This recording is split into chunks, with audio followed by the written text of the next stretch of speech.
लोकसभेचे विरोधी पक्षनेता हे एक घटनात्मक संविधानिक पद आहे.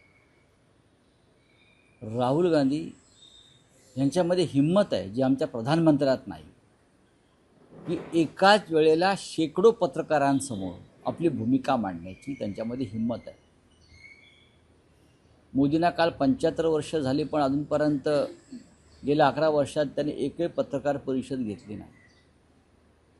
पण जे राहुल गांधींवर टीका करतात त्यांनी हे लक्षात घेतलं पाहिजे.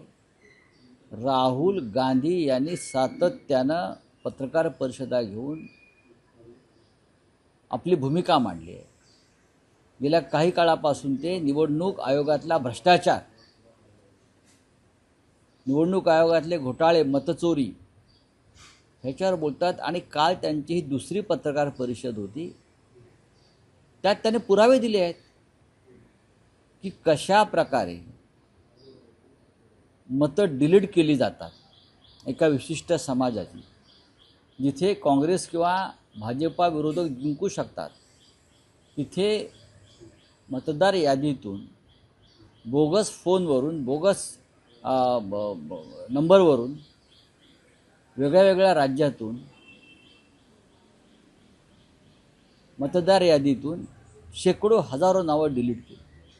महाराष्ट्रातला राजुरी मतदारसंघ असेल किंवा कर्नाटकातला आळंद मतदारसंघ असेल, त्यांनी पुरावेच दिले. आता ह्या पुराव्यावर खरं म्हणजे भारतीय जनता पक्षाची बोलती बंद व्हायला पाहिजे. पण भारतीय जनता पक्ष हा कोडगा पक्ष आहे, कारण त्यांचं संपूर्ण राजकारण हे अशा प्रकारचे घोटाळे, चोऱ्या माऱ्या ह्यांच्यावरच टिकून आहे. त्याच्यामुळे राहुल गांधी ह्यांना अजून हायड्रोजन बॉम्ब जो टाकलेला नाही आहे,